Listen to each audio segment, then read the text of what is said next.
Welcome to the first Money Talk live stream of 2024. I hope you guys had a great New Year's. I know some of you Lyft drivers did not. We'll definitely be covering all of the things that have happened over the last 24 hours, as well as a couple stories that's been happening over the last few weeks while I haven't been live. Now, something I want to do at the start of every live stream, right? Every week, I want to share my earnings with you guys. And that's because just like last year, I'm going to try to make $100,000 this year. Now, I did fail last year. I will be working on a video that covers how much I failed by, why I failed, not excuses, just reasons and things that actually happened. For example, I got married. Um, I got sick for a couple of months. That really set me back. And then just outright laziness. So I will make a video about that. But every week, every Monday, for the next 52 weeks, I'm going to come in here and share with you guys how much money I've made. That's going to be the first thing that we do. And then we'll talk about news and other things that pertain to rideshare drivers. Before we get started, there is already a couple of comments that have been left. I want to go over them and see what people are saying. So Truth Freedom says, Lyft did drivers dirty this Sunday. There was a nationwide glitch, possibly from a cyber attack on the driver's app, that wasn't allowing drivers to see their earnings nor cash out their money. That's going to be the first topic we talk about once we get into the news stories. He also says the issue has been fixed. Now drivers have to wait 2 days for their money to be transferred to their bank accounts. I've seen some people already complaining that, now their rent's behind because of this. I don't know. I guess a lot of rent is due on the first. I don't even know what the repercussions are for not paying rent on the first anymore. But usually there's some leeway. But money's money. When you earn it, you should be able to get it. As far as Lyft and Uber go, because that's how they structure their business. What's up, Ron? Ron is always in here. Ron says, I concur with Truth. Lyft 100% dropped the ball and should have expected this glitch to happen. So disappointing. I've seen this glitch a couple times. This is the worst it's ever been. Like, I've seen certain things not load sometimes. Sometimes my GPS might mess up. Sometimes it won't show my earnings. Like, I've seen small parts of these things happen at once, but last night was truly the worst I've ever seen. But because I've been driving so long and because I knew that eventually it would be fixed, I just continued on. I hope no one quit driving because they saw that glitch. These are the comments. All right, so we'll jump into the first story that we have. And it's exactly about what you guys have been talking about. So Lyft drivers can't withdraw earnings due to glitch, and they demand a resolution from the company. My mouse was a little weird today. Lyft drivers in the DC area and nationwide said on Monday that they couldn't withdraw money from their rideshare trips between New Year's Eve and New Year's Day, causing frustrations as they demanded a solution from the company on social media, the company being Lyft. Oh man, my mouse is just not cooperating today. Here we go.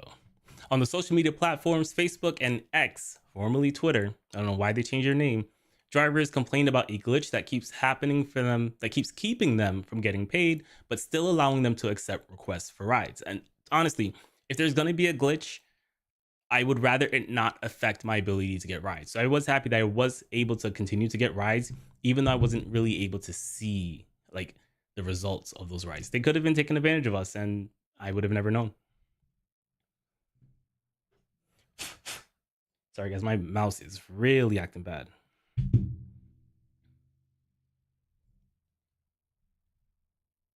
All right, so here's something someone has said on Twitter. We're gonna call it Twitter. So you guys really aren't paying people for their wages, still can't get through to customer service. Y'all haven't made any type of announcement, and basically everybody racked up hundreds of dollars last night, but can't see or access their money. So here's what Lyft said. We understand it's crucial to get paid as soon as possible. Our engineering teams are aware of the issue and are working on a fix as soon as possible. If you have any specific concerns relating to your account or your pay, please feel free to DM us. I don't know what DM them is gonna actually do. This story is so new that this is the only news site that I found reporting on this issue. Come on.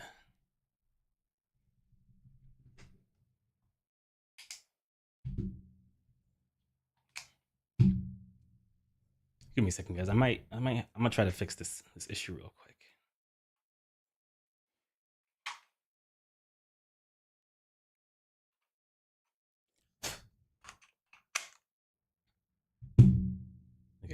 Hopefully that helps. It does not. Come on, man. One Lyft driver told 7 News they were frustrated that they couldn't pay rent because they couldn't withdraw their money from their account. He also told 7 News that many were promised a bonus for driving during New Year's Eve and that many others plan to stop driving for the company until the issue is fixed. What does that mean? They were promised a bonus. Like in the app, you know when you're getting a bonus. I'm not quite sure what they mean by they were promised a bonus. Lyft responded to News 7 saying, "We are aware of an issue impacting some drivers. Our team has been working quickly to resolve it as soon as possible so that drivers see and receive their correct earnings." So I do understand the frustration. Here's what other drivers on the internet are saying once my mouse decides to work.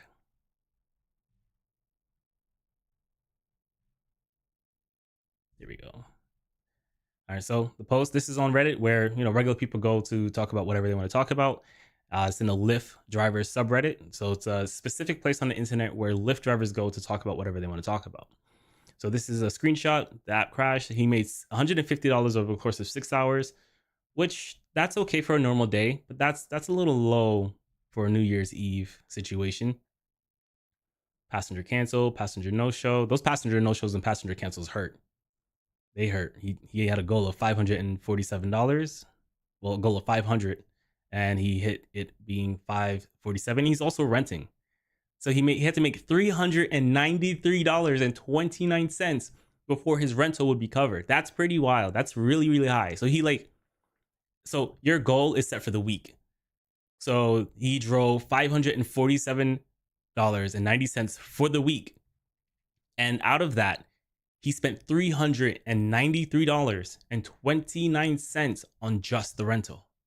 So we're not even talking about gas. That is just the rental. That is not, he needs to drive more. I'm not going to say renting a car is not worth it, but the only way to make it worth it is by driving. You just have to work. You just have to be on the app every single day, accepting whatever trip comes your way. You just have to work. You can't, this isn't sustainable. How's he going to pay his bills with the amount of money that's left over? All right, so far I made $150. It won't let anyone in America see their earnings all night. And now that it works, it's saying I can only cash out $25. Where the F is the rest of my money? I understand that frustration, especially when you've only made $547 last week. I really want to see the rest of his numbers, like how many hours he's putting in versus how much he's actually getting paid. I want to know if he's like actually online and he's missing rides or he's just not working. I don't know. It's weird. Let's see what the comments are saying. Let's zoom in a little bit here. We definitely need a union, bargain rights to find what the hell is going on. Clearly, their system crashed due to clearly foreseeable overuse. Because of the incompetence, they are unable to fulfill their end of the contract and they punished for it. I guess he's saying that we are punished for it as drivers. It's just like any of us would be banned from the app if we did something wrong. I actually almost got banned last night. We're gonna talk about it, but my account is currently like at risk of being suspended. We're gonna talk about what happened. I'm a little upset, but rules are rules. Whatever. The problem is we have too many simps. I hate when people use that word. The problem is that we have too many simps for big business and anti-union people that don't want fairness because, well, I don't know.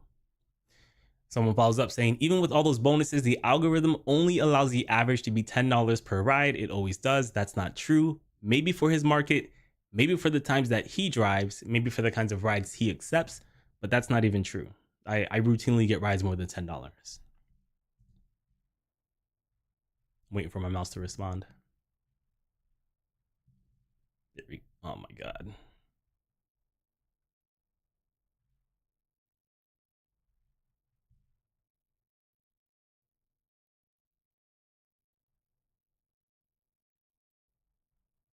Okay. Uber did this a month ago, paid high surges, then the next day they took it back. Said it was a glitch. Drivers waking up to the negative balances. He got a -1. So you can vote on people's posts here. Got a -1. I don't know why. Maybe it wasn't true. Mine's doing the same. Made over $200, but can only cash out $125. Most of my money is missing. You know what? I just realized I didn't share my earnings with you guys. I was supposed to do that first. Okay, so. All right, my mouse still being weird. Okay. All right. You know what? I'm gonna go and get a fix for my mouse. It's gonna take me like maybe 2 to 3 minutes, but I'll be right back.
I am back. Sorry about that.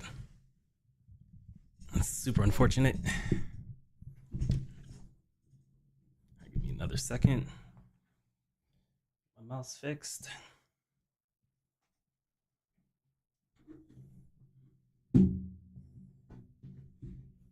Perfect. All right. We're in the game. No more interruptions. We're in the game.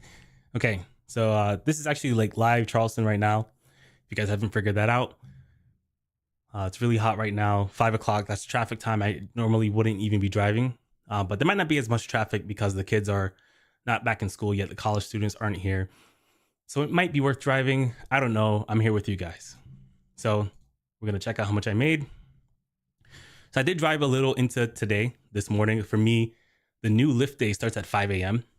So I did like an hour, 16 minutes. Then my check engine light came on. I do think it's just my gas cap because I picked up a passenger, forgot to put my gas cap on. She put it on. I don't think she put it on correctly. I cleared the code and we'll see if it comes back up or not. But I hope it's just the gas cap. So we're going to go to see all activity. Also, this is like an app on Windows that connects to my phone that lets me pull up the apps on my phone on Windows. So we'll go to last week. Only drove one day last week, which was New Year's Eve. So you can see 25th of December to December 31st. Sundays where I did all of my rides. You can see that it says I made $1,248.91, but that's misleading. It's misleading because down here, I did have a driver referral that came in at $920. It was a good referral. I don't know what city. Like, it's not necessary. I'm not necessarily referring Charleston drivers because my referral link is through my YouTube channel, and I have literally people who watch worldwide. Like anywhere Uber Lyft is available, it's pretty much where people are watching me. So it could have been anywhere in the United States. And so let's pull the calculator up so that we can separate that from what I actually made.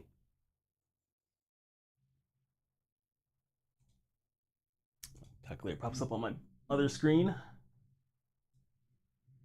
Okay, so here we got the calculator. So $1,248.91 minus the $920. So I actually made $328 with Lyft just last night over the course of 6 hours and 30 minutes. So we'll divide that by 6.5 hours. That's the hourly rate. So not including the driver referral, I made $50 an hour driving with Lyft last night. And that's pretty good. Pretty good, even with the glitch. So I did notice the glitch was happening, and I recorded my whole screen like for the duration of my entire shift, and I'll make a video out of it later. But there is one point in the video where I'm literally like kind of dumbfounded. I'm like, it says I took 6 rides, and I wasn't tracking it in my head, and I just felt like I've been out here for 3 hours.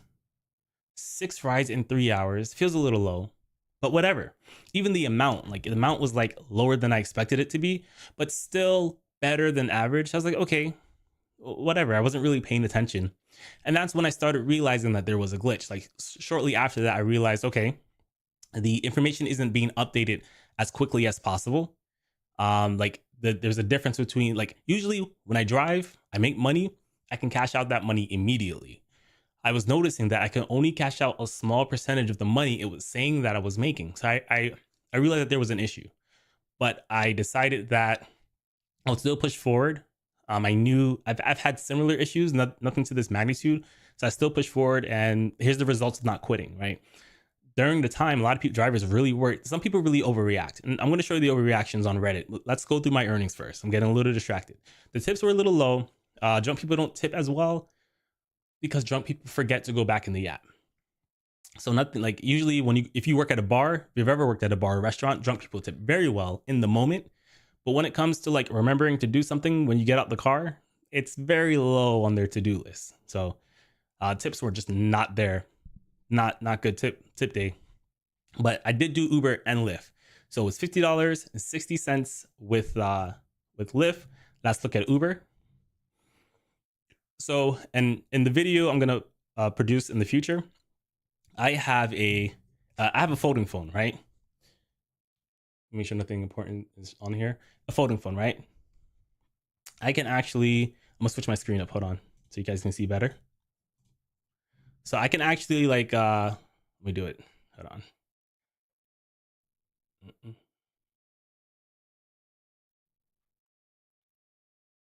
I can't do it, but I can, it won't let me do it while I'm streaming to you guys, but I can put like Uber on one side. Let me try to get it to focus. I could put like Uber on one side of the screen and then Lyft on the other side of the screen. And it's a folding phone. So if you guys never seen a folding phone, I shouldn't have folded it because now it disconnected. Hold on. Let's see if we can get it to come back. All right, came back. So that's how I do it. I have both apps open at the same time. And that allows me to be able to see bonuses on Lyft and bonuses on Uber. I could be taking a passenger on Lyft, right? And while I'm driving, I might drive over a really high bonus on Uber that I don't want to miss. And the Lyft ride is coming to an end in a couple minutes. I'll go online on Uber to make sure I don't miss it out. So it helps me it actually increases my income. I would say by about 25%. And here's why I say this. I say that because I probably would have made no money on Uber last night. Uber was not consistent when it comes to income as Lyft was in my city. Every city is going to be different. That's why I'm not a huge fan of when drivers are like, oh, Uber's better than Lyft, or like, oh, I only drive Lyft because Uber's bad. You need to be driving both. There are some scenarios where Lyft is better, and for most of the night, Lyft was better. But check out this scenario in which Uber was better. So I only drove an hour and 19 minutes with Uber, right? So we'll clear this. Bring my calculator over. I made $999.91. And then we're going to divide that by, what is that? 1.25. We'll call it 1.25. 1.25 hours. So that's $79.92 per hour with Uber, right? I made more money overall with Lyft because they were more consistent with their bonus zones. But when Uber gets really busy, for example, in my city, Lyft caps their bonuses at $15. That's as high as it will go. It used to be $50, but in Charlotte, and I've seen 50, not 50, but I've seen higher than 15 in like California within the last couple months. But in Charleston, it does not go over $15 for me. With Uber, the highest like bonus I got last night was like $30. The problem with using Uber is that they don't have an area filter that keeps you in a radius, only in like sections, which is not as good. Lyft has a filter which keeps you in a 5-mile radius, so I can pick up a lot of rides in busy areas without leaving the busy areas. Uber sometimes like if you want to turn it on, it's gonna give you like crazy rides, like long rides, short rides, and it's gonna throw a bunch of rides at you. And sometimes you can get a little flustered and you're trying to pick out the best ride, and you're gonna have to like be willing to drive a little further than you would with Lyft. So it's scenario based, but there were scenarios in which there were just irresistible rides that I just could not decline. I only took 4 trips. I made on average like what, $25 per trip, and I did 4 trips in about an hour and 20 minutes. It increased how much I made per hour. And it was really good. And if I didn't have this phone, I probably would have just focused on Lyft. I would have never seen the best times to go online on Uber, because for most of the night, Uber was not great. I'm assuming that because Lyft was having their glitch and Uber wasn't, a lot of the people who tend to do both probably was like, you know what, let me not mess around with this. I don't want to get shortchanged. Let me just go drive with Uber, which caused there to be a lot less in bonuses. On top of that, Uber did have some like very weak bonuses. I don't think I could pull them up here. I have screenshots of them, so I'll put them in a future video. But they have bonuses that were just for like from 7 to 11. You'll get an extra $15, $30 if you do like 10 trips with Uber. And then they had another set from like midnight to like 3, 4 a.m. if for like another $30. I don't think that was meant to really like incentivize drivers to go out there. I think that was meant to incentivize Uber drivers who potentially would drive for Lyft to just drive on Uber, which is why I also think the bonuses were down. In my city, for me, some drivers got some bonuses with Lyft. I didn't. And that's normal. Like for the last couple of years, Lyft doesn't really give like pre-planned bonuses. There'll be very strong like area bonuses, like bonuses that just pop up on the map, but they don't really give out streak bonuses. They had a couple of like hour bonuses, which are not great. I'm going to make a video on them. I finally like dug my teeth into like if the hourly bonus zones are like worth it. And they're better than not doing them, but they're not better than streak bonuses. And I'm going to make a video breaking down why.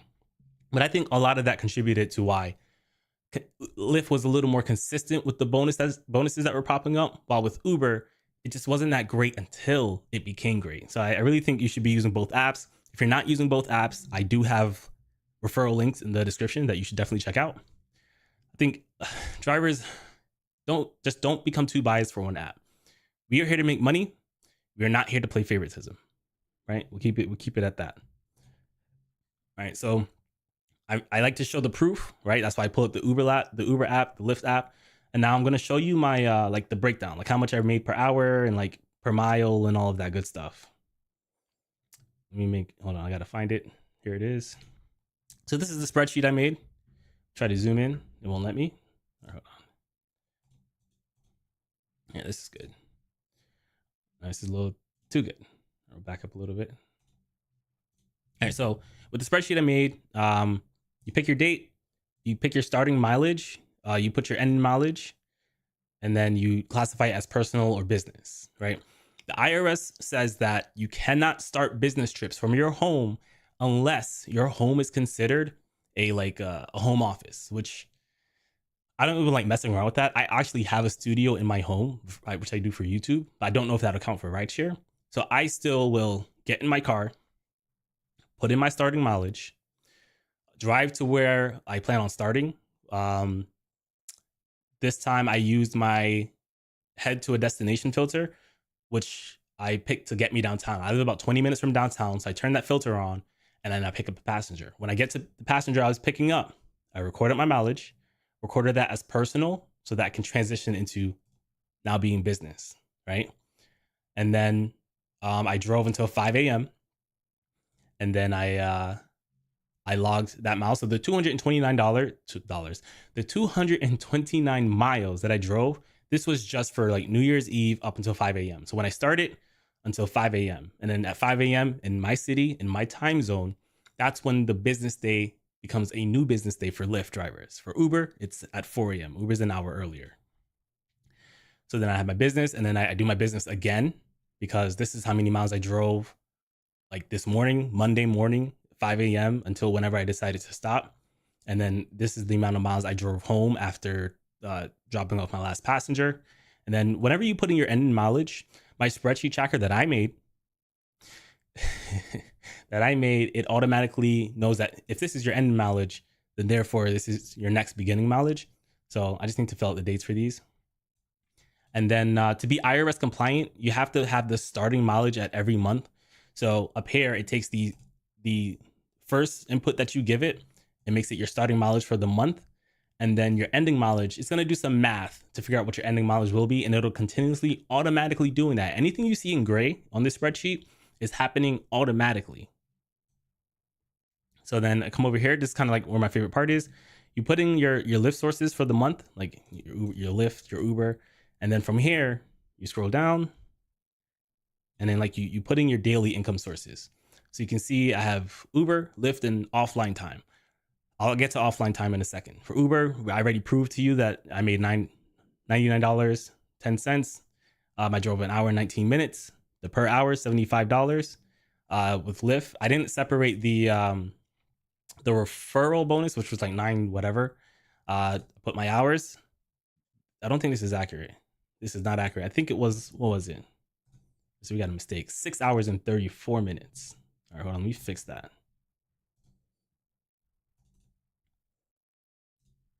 I don't know how I dropped the ball on that. 6 hours and, was it 43, I think?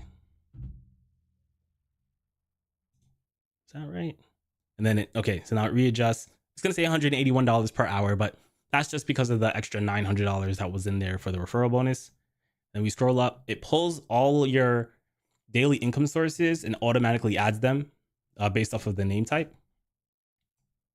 So if I were to type, I put offline miles at the bottom. So offline miles is whenever I'm driving, I have my stopwatch on my phone, my watch. If I'm not online on either Uber or Lyft, in order to keep my accounting accurate, I will track that. In this particular case, I tracked my break time as well. I don't think you should track your break time because, W4 employees don't track their break time into their income. I tracked it just for me. I want to know the truth about how much money I'm making. I'm not trying to just get on here and look good for you guys and say, oh, I made this amount per hour, even though I drove for 4 hours, but I was out there for 8 hours and I'm only showing you what I made for 4 hours. I don't think that's an accurate way to do it. In order to make the best business decision possible, you just have to use accurate numbers. It's not about showing off. It's about having accurate numbers, which is why I track my offline time. For offline time, I just put the income as 0, the time I spent offline, just so that it can give me, when I come up here to my monthly summary, it'll give me an accurate hourly per hour income. This is expenses per hour. That's not how much I made per hour. So we'll look at the monthly summary here. Monthly summary so far is $1,319.50 over the course of 8 hours and 47 minutes. Per hour, that's $150. All right, here's what I'm going to do. I'm going to subtract the $900 from that Lyft so that we can talk realistic numbers. I don't feel comfortable talking unrealistic numbers right now.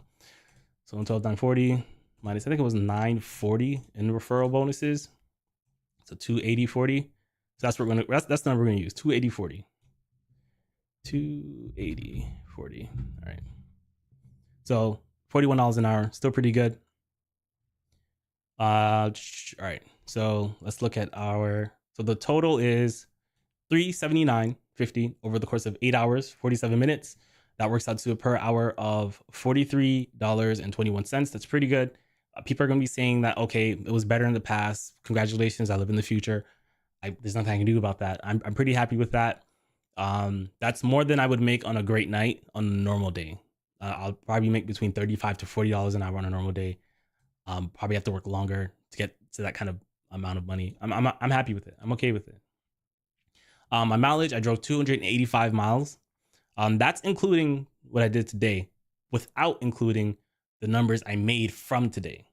So this is a little behind the curve. That's fine. I'd rather show you guys an underestimation than an overestimation. So you can see I drove $1.33 per mile, which, drivers say they love to be over $1 per mile, but the average is actually 80 cents per mile lately. It might have been more in the past. Congratulations. I live in the future. If you're doing over 80 cents per mile, that's okay. Some days I do that too. Like on the Tuesday, Wednesday, Thursday, I'll do 80 cents per mile. Friday, Saturday, Sunday, I might do a little above $1 per mile. Just depends on the day. But miles don't pay your bills. Dollars does. So you can see my expenses. I have to get some air. I have a slow leak in one of my tires. It's my front right tire. It's very slow. I haven't driven in about 2 weeks, and it was a couple psi's down. The weather messes with it as well. I need to get it fixed. I probably won't. I'll probably just get 2 new tires. Put the 2 new tires on the front, and then keep my old tires on the back, since the front one is the one that's messed up. I need to do a better job of rotating my tires this year. I'm bad at it, but it's what it is. You can see my expenses per hour. So for every hour I drove, my expenses are $2.65, and my expenses per mile is 0.08. Now that will go up over the course of the month, right? I paid off my car in December. Pretty excited. I know you saw it on my face. So I'm not gonna have that car expense anymore, but I will have insurance expense. And I finally got rideshare insurance. We'll talk more about that a little later. Finally got rideshare insurance.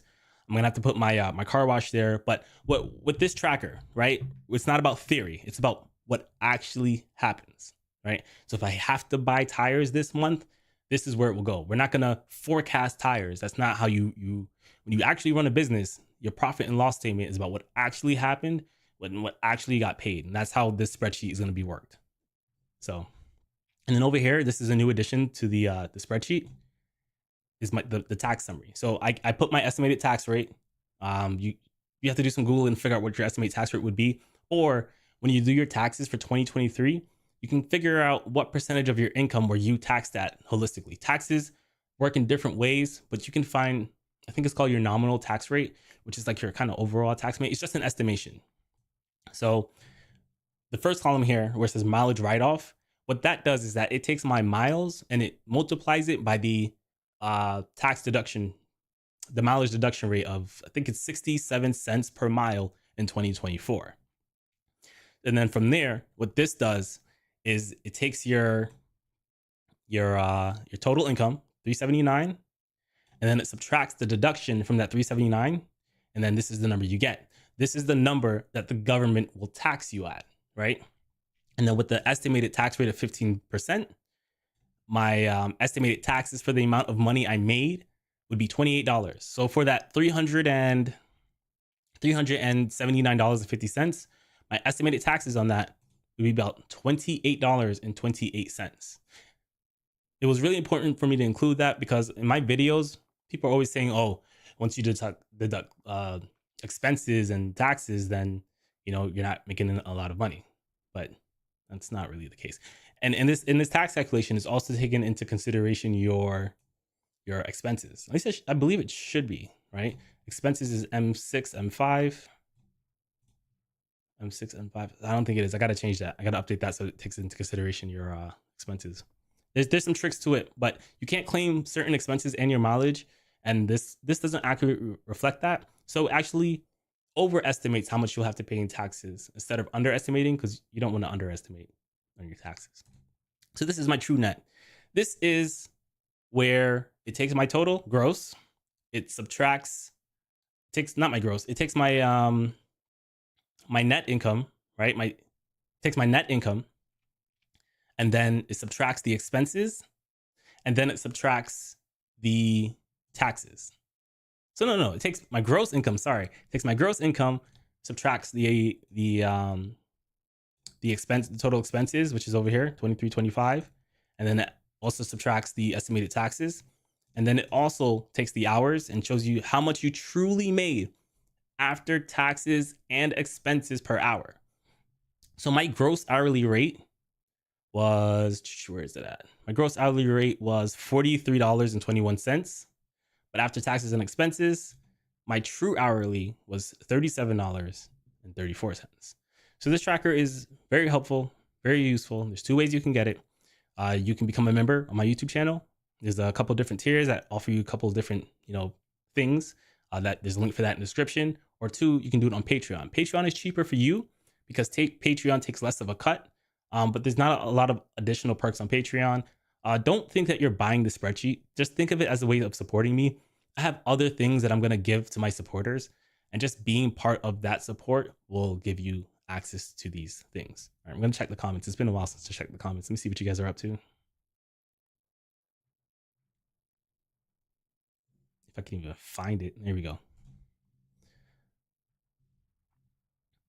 Nab88 says, shout out to you, Tristan. Thank you. I appreciate it, sir. Sam Lee says, what's up? I single app roadie. That's a mistake. Unless you have a pickup truck, I think you should be doing more than that. Even beyond roadie, even if you have a pickup truck, you should be figure out the best way to utilize what you have with everything. You could get banned on roadie, right? You could find something better than roadie. Just make sure you're doing multiple things. Michelin 80K mile all season tires are the best. So the problem, all right, when I go to the tire shop, what is this? What's happening here? Okay. I don't know what just happened.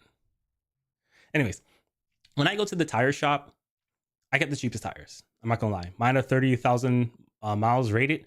And the reason I get the cheapest miles, not because I'm being a cheapskate, it's because I get like tires. I get nails in my tires very, very often. Now, I am capable of fixing them myself, right? I have the plug kit. I've plugged up several tires. I've gotten tires go bad, and I'll fix it in less than an hour at like 3 a.m. I love it. But the reality is you can only have so many plugs in a tire. And then if you get a nail on your sidewall, your tire is done, right? No matter how many miles, unless there's like warranties I'm not aware of, and that's possible. There could be some fantastic warranties I'm just not aware of. But that's what it is for me. I'd rather get the cheapest thing, because I've never gone the full life of a tire without having a nail in it. Like right now, I have a nail in my tire, and I could plug it. I could look for it, and I could plug it. And maybe I'll do that to make it last a little longer until my treads start wearing. But I'm just so worried about buying a more expensive tire just to have to get it replaced if a nail hits it wrong. You know, so that's kind of what my issue is. All right, so we're gonna jump back over to the the Lyft fiasco that happened last night. All right, so these are just more people saying the same thing.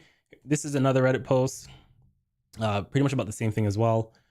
Will Lyft steal our money for the glitch? But I laugh, but Lyft and Uber have done shady things. They've been sued for it, and sometimes it's real, sometimes it's in our head. I just saw earnings loading and showed rides no surge. Are they going to steal from us? I wish they would use periods and punctuations. Do you really have to ask? Of course, it's a scheme to rip you off. That's why they do it constantly.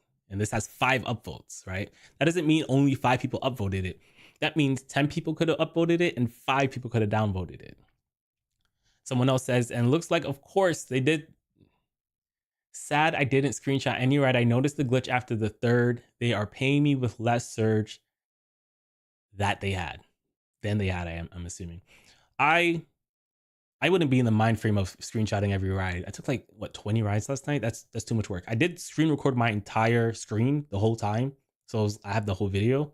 But I did that for YouTube. But it will be nice to look back, and like you guys will be able to see my real reactions. So that'll be fun to look at. He said they cheated me out of my first ride of the night. A $22 ride gone. It's not gone. It's probably back by now. A lot of my rides are back. I mean the numbers I just showed you might not even be the full story. They may still be trying to like get caught back up. This guy says I'm missing $100. It keeps on glitching. Hopefully they fix it. Staying calm until then. That's the best way to do it. I was at $335 this afternoon. Before I started, I've made almost $120 so far. They're saying my total amount is $360 instead of over $400. Let's see if any update. Let's see if he has any update he can share with us. Follow me on Reddit. I don't know why you should, but there I am. Surge was a glitch. They're gonna take it all back like Uber did a month ago.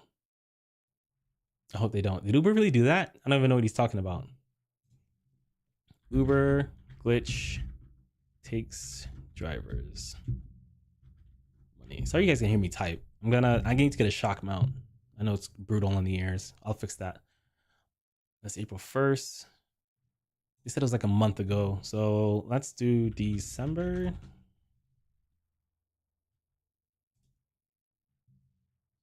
Is Uber having glitched 3 of my friends? And there's my email addresses. Without it surging on map, anyone experiencing this? Fair, booking fee distance. I don't even know what this guy is. That Tom's picture? That is Tom's picture. We're not gonna get too deep into that. We're not gonna chase down that rabbit hole.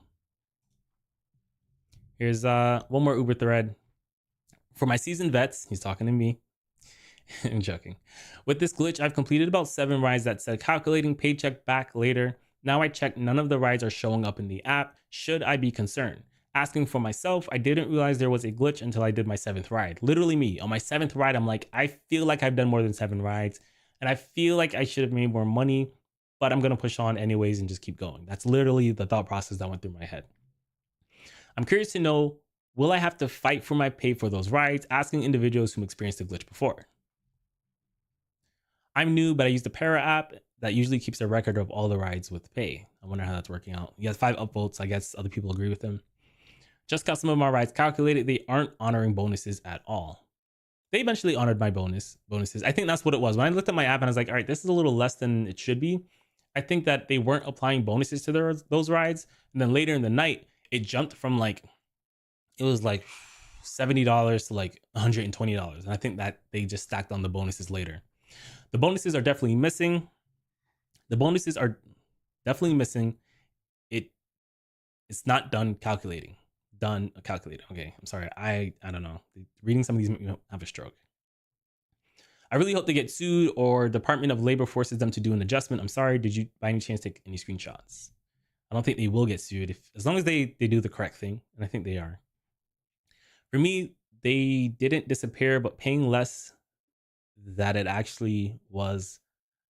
F them, F Lyft, hope stock goes to 0. Just quit. Instead of just quit. If their stock goes to 0, you're not going to be able to drive Lyft anymore. You need to screenshot everything. Hope strategists still don't drive. All right, so here's what David Risher had to say. This is Sergio. He's another YouTuber. You guys have to know him. He's like, he works with the rideshare guy. Like he's like a contributor, I guess. So this is on Twitter. Follow me on Twitter. It's in the bio as well. So Sergio says, Lyft's having a nationwide issue with updating earnings. Can go online, receive and complete trips, but the earnings are not updating. Please take all the screenshots you can in case you need to chase your dollars with @Lyft support later. Don't take chances. Lyft also surging earlier than Uber. That's exactly my experience. They may not have enough density. Don't be loyal to either company. That's exactly what I just told you guys. Don't be loyal to either company. Go out. Your goal is to make money. So there you have it. I think this is the best case, worst case scenario where Lyft is glitching, but the glitch does not affect your ability to continue going out there and making money, right? You just have to operate blind. It's like, okay, it's not working right now. And I'm sure there's a percentage of drivers that were like, it's not working right now. I'm not going to take any more rides until I get more information. And that's okay. I don't blame you, right? If you've been doing this a while, I do blame you. But if you're new to this, I don't blame you for thinking that. It's your time is important. If you just switched over to Uber because of that, I can't blame you. That's a very rational like place to reach in that scenario. So yeah, unable to load balances. That's kind of what it looked like. Unable to load balances. Something went wrong. It's exactly what it looked like. Exactly what it looked like for me. But the bonuses were there. Unlock silver. He must have just stayed home and not did anything. Because if you're on silver, and it's what this was before the month turned over. He didn't even drive at all in December, which very interesting. Didn't drive at all in December. Very interesting. I don't understand how you can like come on here and like report stuff and not actually drive. I could be wrong. I could just be talking out my ass and not knowing what's going on. But David Risher, the CEO of Lyft, he did respond. He said, huge apologies. Can't read. Huge apologies. Team is working on it now. Deja vu, David, just like last year, seems to be fixed in LA. Not sure where else. So Sergio drove last year. He experienced something similar. I experienced something similar. It's exactly what happened. Not exactly, but I kind of expected something like this to happen. And that's why I was like, I already knew that I would just push on, push forward, and it'll hopefully be fixed. The rational driver, I have no idea who this is. He says also affected the Lyft reward system. Still hasn't included all rides completed during peak hours into the final total, which coincidentally kept me from Platinum Plus. Being excluded from premium airport pickups is a death sentence for airport drivers. First of all, being an airport rideshare driver is a death sentence for airport rideshare drivers. Don't sit around at the airport. It's not worth it. You're just wasting time and wasting money. It's I promise you, it's not worth it. I've tried it. I'm gonna try it again, and I'll make a video. I'll try it again. I've never achieved Platinum Plus. Platinum Plus in my area, the qualifying times did not include New Year's Eve, so I wouldn't even know. I wouldn't even know how accurate or inaccurate this is, but it's unfortunate if it is accurate. Lyft support's coming in saying, hey, your concerns are very valid and we'd love to hear more about your experience with the app. Please DM us at your earliest convenience so we can chat. Shame on Lyft. Lyft screws 2 million drivers and all we get are social pleasantries. Tux the cat and got a more serious response. There was a cat that got left in a Lyft car and the passenger, I guess, forgot about him, or the driver just drove off before the passenger could collect him. And there was just like, for days, there's just like massive Twitter following trying to get this cat back. It was so funny. He did get the cat back. He was right. This did get bigger news coverage, I guess. We are the huge apologies when your app splits out underpaying long distance horse hockey like the Grim. Where are the huge apologies? Okay. You know these trips are a pain point, but you bury your head in the sand and make the hollow proclamation that we're working on it. Oh man, that's $167, 20-minute pickup on a 3:30. So that's what, 7 hours and 20 minutes. Let's use the calculator here. So 167 divided by 7 hours 20 minutes was that 7 point. Let's call it 7.2. $23.19 an hour. It's New York. I think this is Binghamton. I used to live in Binghamton. It's not great. I definitely wouldn't have taken that New Year's. That would have been a waste to take New Year's. If on a slow day, I might take this. Round trip, it's pretty bad. But even if you get like part of the way back to your city, you might pick up a ride on the outskirts. You might pick up a ride going back. Who knows? It depends on my mood and what I'm feeling. Uber is junk. Man, there's a lot of like shit posts, Uber and Lyft accounts on Twitter. Uber is junk. Mr. Risher, we need better pay. New year, all drivers will quit Lyft and your company will go under. Your success is only with drivers. You have to make changes to long trips with return time added. It's too low for anyone to take. Please start the new year with humanity in it. This is a balanced take.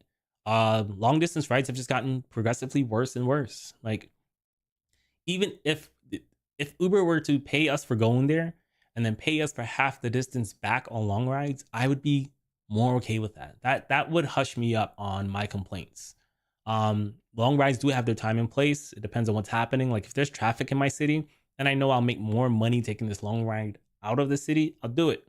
But I will not do it at like late night when I know there's going to be surges and things like that. So there does need to be an adjustment. And the crazy part is Lyft pays better for long trips than Uber. So people who only do Uber and they do long trips, I hurt for you guys. I really do. All right, so we're gonna move forward. That's enough of this. Before we move forward, let's we'll check out the comments, see what you guys are up to, what you guys are saying about me. Iowa 7 says, "What's up, bro? Happy New Year's. Happy New Year's to you, man. Did you go out? Did you drive? Did you experience the negativities from Lyft being down? Did you do Uber? Tell me about your time. Tell me what you were up to." All right, so this is a protest. Some of you guys might have already like heard about this. I know I'm late. It's something that happened while I decided to take a break from YouTube, but I do think it's important. There are some things that I have to say that are probably not like common thought. I'm probably gonna get in trouble for my takes. So hundreds of rideshare drivers protest near San Diego International Airport. More than 100 rideshare drivers fed up with over what they say are low wages and unfair percentage splits protested Tuesday night near the San Diego International Airport. The protest happened at the rideshare parking lot near the rental car center where drivers park and wait for rides. 20 rides and I make $90 in 12 hours. It's horrible, said Juan Rivera, who organized the grassroots effort, alerting other drivers on WhatsApp to meet at 6 p.m. if they wanted to air any concerns. I'm going to address that in a second. I'm going to drink some water first.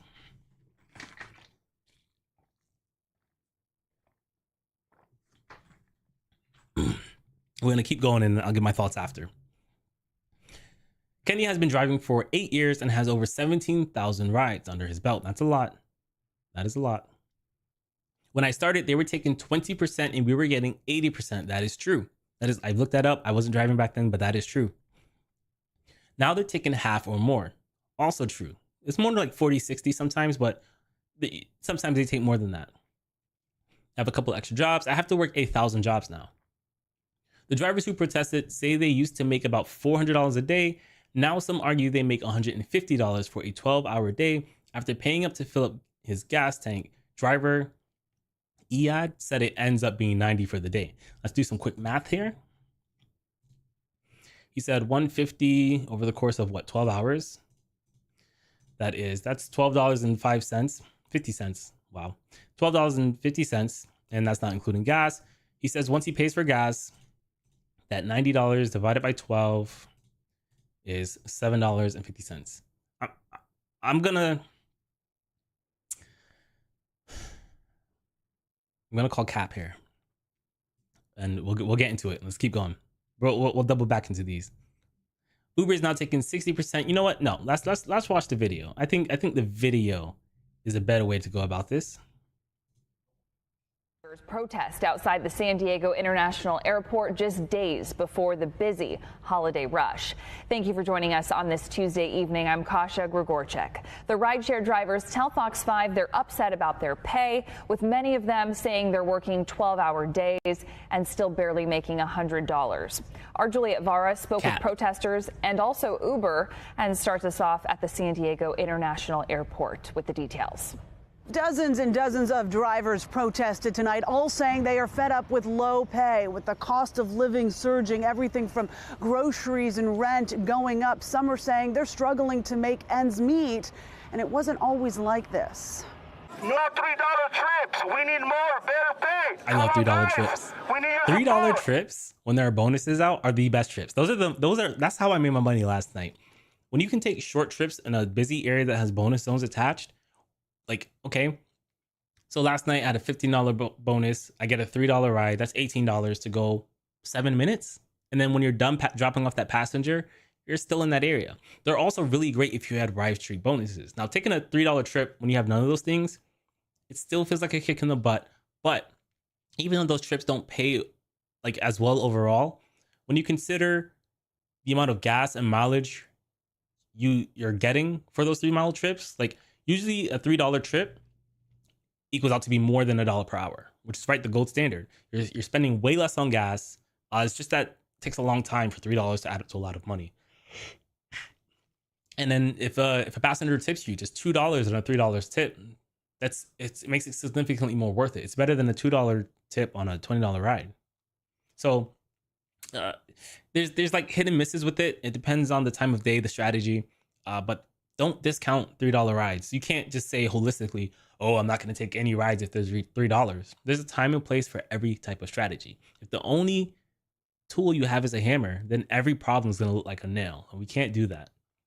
It's getting too difficult to make money with rideshare for you to be stuck in like archaic strategies.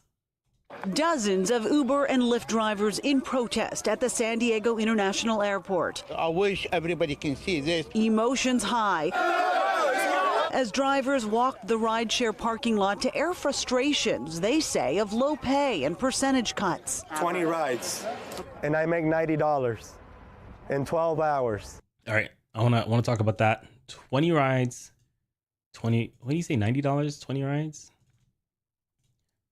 So we do $90 divided by 20 rides. So this man is saying he's getting paid $4.50 on average per ride. It's horrible. Juan Rivera launched this grassroots movement Tuesday night, alerting drivers on WhatsApp to meet at 6 o'clock to voice their concerns. It is very hard. You know, I'm about to lose my house because of it. Okay. This guy says he's about to lose his house because of Uber and Lyft. So, you know what? I'm gonna go get my wife. I'm gonna get my wife. Hold on.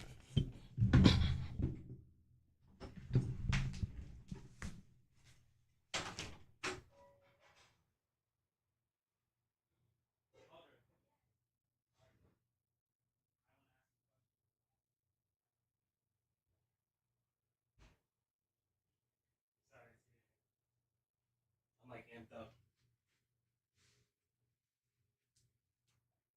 They're gonna see me? You want them to see you? Mm-hmm. I don't have any makeup on either. Okay, my wife is here. I'm gonna ask her a question. Hold on. Let me change the screen. Okay. Mm-hmm. Okay. If I'm a rideshare driver Yes. and I'm not making any money, Mm-hmm. would you allow me to go and strike against Uber and Lyft by boycotting and not driving? And like we're about to lose our house. So you're already not making any money, I'm already not making any money, and we're about to lose our house because of that. and you want me to support you in continuing to not make any money? Yes. For what reason? To stick it to Uber and Lyft so that someday in the future they fix driver pay. Nah. Okay. Yeah. Okay. That wouldn't Thanks. work for me. Okay. I love you though. I love you too. Okay. So I feel bad. I don't like kicking people when they're down. This is kind of what it feels like. But the reality here is you don't lose your house overnight. You don't. There's a series of events that happen that you can see happening before they actually take your house away. You're even allowed to be behind on payments. Let me not make sure I'm not talking up my booty hole. And let's how do I phrase this question? How many missed payments on average before the bank takes your home? So in general, a lender won't begin foreclosure until you've missed 4 consecutive mortgage payments. That's 4 months, assuming that your payments are monthly. Timing can vary from lender to lender, as well as on the state of the housing market at the time. Lenders generally prefer to avoid foreclosure because it's costly and time consuming. So here's this guy, right? He is in between 1 and 4 months behind on his mortgage. We don't know. We don't know what it is.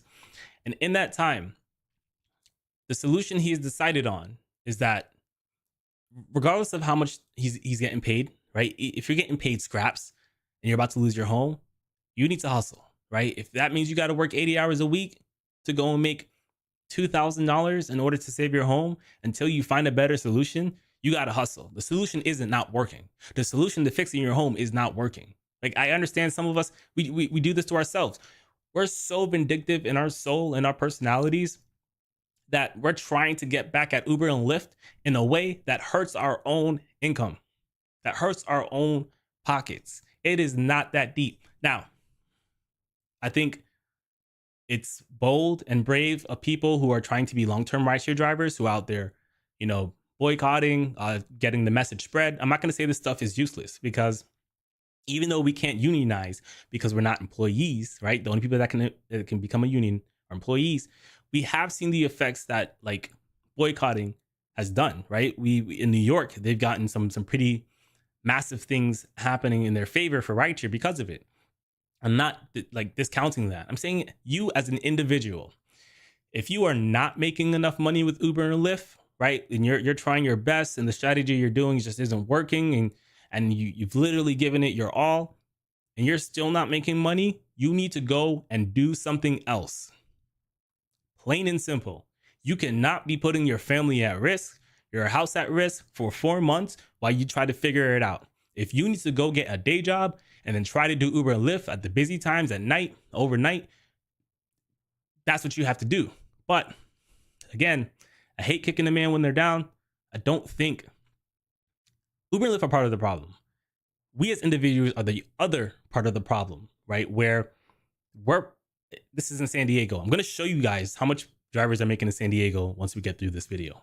I'm going to show you that Uber and Lyft isn't the complete problem. And there's probably things that these people can do to make more money. I suspect the problem is these are the airport drivers. These are the people that wake up, they go to the airport, they only take airport rides, and that is not a great way to make money. Iyad Al-Sawaz says 8 years ago, he took home about $400 after a 12-hour day of driving for Uber. And that sounds right. That doesn't sound far-fetched, right? I can do that sometimes, but I can't do that every single day. I mean, I could probably do that 4 out of 12 days a week. I can't do it every single day. And I can't have anything go wrong. He said $400 divided by 12, $33 an hour. That's not like crazy. Like, so him saying that that's what he used to make, that sounds right. I'm not knocking him for that. That's probably what he actually used to make for the strategy that he implements. And the problem I'm watching with rideshare drivers, and this is the problem. When I became a store manager, they taught us about the different types of employees. And you have what we call an expert, right? It's not a good thing. It sounds like a good thing, but it's not. An expert thinks they know everything. They are the know-it-all of the work group. And because they believe they know it all and that what they do is best, they're not willing to try new strategies. And that's what's happening in rideshare. A lot of these OGs who became successful using one strategy, because they never fine-tuned and kept like adapting their strategy to all these different things that are happening in rideshare, it's causing them to lose money, right? Every single time I drive, I will spend maybe 10 to 20% of my time trying something new or trying something that didn't work before. Just because something didn't work before doesn't mean it might not work in a future scenario when the landscape has changed, right? I'm always on the edge of trying these new things. Platinum Plus is came out. I want Platinum Plus to see if it's worth it. Platinum came out, drivers saying that it's not worth it. I find that it is. It gives you extra tools that you don't have access to as a silver driver. You get like, what, 2 instances of like stay within an area filter as a silver driver. That's 6 hours. If I want to drive 12 hours, I can't do stay within an area for 12 hours. And if I want to do 18 hours, the only way I can do 18 hours is if I'm a Platinum Plus. Or if I'm a Platinum Plus and I want to do 12 hours, I can go and use a head towards destination filter to get to downtown. So I'm taking rides towards downtown, increasing my hourly rate. And then I can use stay within an area filter until it's time to go home. And then when it's time to go home, I can use another head towards destination filter. So it's like, you have to be willing to try new things. You have to be willing to grow your strategy. And I suspect that a lot of people who are like complaining, their complaints aren't unwarranted. But in the grand scheme of life of you are here to make money, you need to figure it out, right? And the solution might not bring you totally back up to where you were before the problem arose. But if it gets you higher than here, you should do it. You should 100% do it. Now it's about $150. That's before gas. I have to put gas to my car, and gas prices are expensive. So now it's costing, like I'm end up making about $90 a day. You see, he's doing out mental math in his head. You know he's not actively tracking his numbers. He's kind of going on the fly. And what I've also seen people do, so when gas in California is expensive. It's expensive. It's the most expensive place for gas. I'm not going to knock that. It hurts, right? And that is our biggest expense as rideshare drivers. However, what I found that drivers will do, even online, is that they will go out, they'll make money, they'll fill up the gas tank, and they won't empty the gas tank. And like, even though there's still gas left in their tank, they don't calculate it into their suggestion. So when you saw me use my spreadsheet, let me see if I can pull it back up. Let me see me use my spreadsheet here. When I logged my gas at $21.25, before I started driving, I filled up my gas tank. I went out and drove. And then when I got back to the gas station, I filled up my gas tank. So I know that $21.25 is how much money I spent in gas to make $379.50. That's less than 10%. But what drivers will do is when they start their shift, they won't fill up their gas tank. So they're already starting with half a tank of gas. They'll drive till it's at the end and they need more gas. They'll fill up. And then once they fill up, they look at how much money they've made and they'll think to themselves, damn, I put $90 in my tank and I've only made that much. But in order to accurately calculate how much money you made off of that gas, you have to drive that whole gas tank down again. And then that's how much money you made with that gas. There is no way. Like this guy's numbers, they're coming out to like less than $10 an hour in San Diego. And if it was like a smaller town, I might say, okay, that might be possible. That might be true. But I know how much drivers in San Diego are making, and I'm going to show you. But let's get through this video first. Once I find it. Here we go. Again, hate kicking a man when he's down, but like this is real. This is real. After gas and maintenance and everything. We need to get paid. We're not getting anything. They was taking 20% and we was getting 80%. That's true. But now it's like they're taking like half or probably more than half. They'll Sometimes, charge $60 downtown and pay you $13. Drivers say they feel they have no voice, and the only way to get heard for now is to come together like this. I don't think it's fair that we're breaking our heads off between 12 to 14 hours a day to make nothing. In a statement, Uber says earnings for drivers in San Diego are more than $30 an hour for time spent actively working on the platform, including tips and promotions. Drivers also receive fare and destination information up front before they accept a trip and are fully empowered to decide what trips are worth their time. I think upfront pay was one of the worst things that can happen to drivers. So for starters, I do think upfront pay was used as an excuse to pay us less, right? We used to get rate cards. For those of you who are new, it told us exactly how much were made per mile. I'll pull one up, right? I'll pull one up. Lyft rate card, Charleston. You still have it up on their website. I'll try to zoom in here, right? So it shows you what the base fare is, the cancellation penalty, the cost per mile. Used to be, this is old. This is before I started driving Lyft in Charleston, because it was never 98 cents. When I started, it was like around 80 cents or something like that. Cost per mile, 98 cents. Cost per minute, 17 cents. Maximum fare, $400. I think it's $300 now. Might be $400. I don't know. Minimum fare is $412. Now it's $3. So we can see that it's gone down. Scheduled ride cancel penalty, $10. Never seen that before. Scheduled ride minimum fare, $10. Never again. You can look at the scheduled rides right now and see that like there's some for $3. Like I don't want to give my location away, so I'm not going to show you guys. But you know what? Maybe I can. I'll do it over here off screen just to make sure I don't show you guys my location. And I'll pull up the map that shows all the scheduled rides in Charleston. Scheduled pickup. It's asking me to turn my location on. I don't want to do that. I can't show you without turning my location on. I'm not going to do that. But you could schedule rides for like $3. You see the service fee, $4.25. Like this is what it used to be. And it's not this anymore. You can take an upfront fare and you can see that it's not this anymore. So yes, it was an excuse to lower driver pay. However, that's not why I think it was the worst thing to happen to drivers. I think that because drivers don't treat rideshare as like a business, right? They use their feelings instead of like facts and numbers to make decisions. When they see a ride, they're not able to accurately determine if that ride is worth it, and then they end up declining a bunch of rides and not getting any rides for a while and not making any money, which is what I kind of suspect might be happening here. Like I watched a YouTube video. I'm not gonna even give this guy a shout out. He doesn't have a lot of subscribers and he's kind of full of shit. And he's here like he's here like just clowning on drivers, saying, "Yo, you shouldn't be taking rides if it's less than $1 per mile," which I don't agree with fully, but I understand. So then he goes on his Uber. He turns his Uber app on while he's screen recording. And he's just like, the rides are popping up and he's calling them shit rides. They're bad rides. Only idiots take these rides. So I watched 7 minutes of his video and I have my calculator out. And I'm calculating how much per mile these trips are. And even though the lower paying rides, they're talking about like $4 or $5 rides. I do the math and they're paying like $1.50 per mile. So it's like, you're declining these rides. You just said at the beginning of the video, the only rides you're going to take are rides that are over $1 per mile. And then those rides pop up. But something in you, some like vindictive like reasoning comes up in you that makes you disregard your own like standards and call them shit rides and then clown on drivers for wanting to do that. And then a bunch of drivers, like they watch that, they see that it goes around on Uber. This is a bad ride when it's not that bad of a ride. And even if it is a bad ride, sometimes drivers only show the worst rides, right?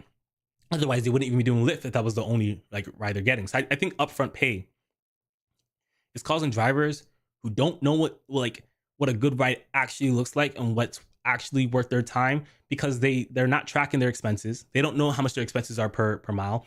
Like I showed you here, and of course this isn't the full story, and you won't see the full story until the end of the month when all my expenses are in here. But you can see that my per mile expenses is 8 cents for last night. 8 cents. I made $1.33 per mile. My expenses is 8 cents. Right? I think that if you get a ride in that's like 80 cents per mile and your expenses are 8 cents, you'll be okay. Like, I'm getting riled up. You guys need to create a plan to get out of rideshare. And every dollar you make gets you further away from that. And if your expenses are so high, then you need to reconsider your expenses, reconsider what car you're buying, reconsider what you're spending your money on. But there's so much bad information out there. So I'm going to show you guys how much drivers in San Diego have been making over the last few weeks. So we're going to go to my phone for this. There's an app called Solo. It's also in the description. It's called the Rank Checker, like where you can see how much drivers are making in your market. Let me see, where is it? Solo.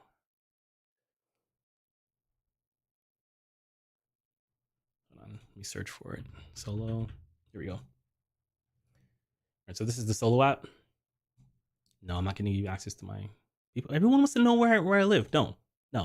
Just show me what I came for. Bro. Thanks. All right, so let me make this bigger. There we go. Let me bring back up my, there we go. All right, so this is as big as I can make it. When we go over to Insights, the bottom right, this is from my city, right? It's for Charleston. Shows you the average Uber drivers I'm making per hour, $23 an hour. Lyft, $18 an hour, which is really bad because you guys see that I crush it on Lyft. But DoorDash, Spark's been up because whenever there's no traffic in town, grocery services are pretty good. But it's hard to get into Spark. I'm a part of Spark. I just prefer delivering people. And Spark's a little misleading on their hourly. But that's not what we're here for. At the top, there's something called Leaderboard. Go to Leaderboard. This is for Jan 1st to Jan 7th. So today is the first day of that. Just started. I'm already ranked second in my my city at $257. I'm behind number one at like what, $10, $11, and it shows you all the other drivers are making in your city. What you can also do is you can switch it, and we're gonna go down to San Diego. I'm gonna scroll here for a while. It's in alphabetical order.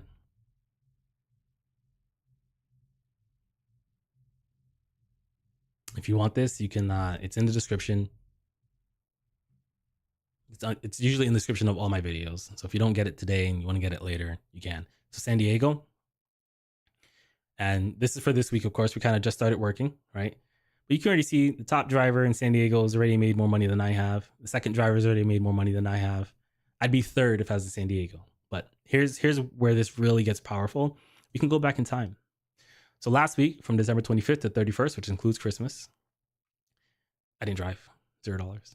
San Diego driver, $1,683, $1,557, $1,369. Not that great. It's holiday time. It is not that great, but it's not bad either, right? We go back a week, $1,641, $1,437, $1,416, $1,377, $1,234, $1,200, $1,200. If you make this over the course of 4 weeks, I think you can afford to pay your mortgage, right? If you're not driving an expensive car, don't have a high car note, and you keep your debts low, I think you can pay your mortgage. Well, California does have high mortgages, so I will say that they do have high mortgages. But let's bring out the calculator, right? Did I close it? I should have done that. Okay, so here's the calculator. We won't even use like this as the example. We'll use this guy, like 12. Let's use 1,200 as the example, right? So 1,200 times 4 weeks, $48,000. Times 12 months. And this is a slow period. Everyone kind of agrees that December is a slow period unless you live somewhere where it snows, and San Diego is not somewhere where it snows. So we're talking about $57,000, right? That's like the median household. And when you calculate the median household, you're calculating like married couples who make two incomes. So you're making as much money as two people usually make in America. Like, yes, you have expenses. Yes, you have other things that are happening, but I think you can pay your mortgage. I don't think if this is San Diego, this is real numbers being pulled directly from other drivers. This is not made up. This is people who have these, and this is only people who have this app. If you don't have this app on your phone, your income's not showing up here. The top drivers might not even have this app. So like, it's not a whole picture. It's not a complete picture, but it gives you an idea of like what's really happening in your market. And if you can't pay your mortgage and you're not in the top like 10 here, yes, Uber and Lyft can suck. Yes, Uber and Lyft are decreasing pay over time, but there are actionable things that you can do to protect your finances that you're not doing. Let's go back another week. 1,700, 1,600, 1,500, 1,400. Let's go back. It doesn't go back that far. We can also like look at all metros. So we can see every person who has this app.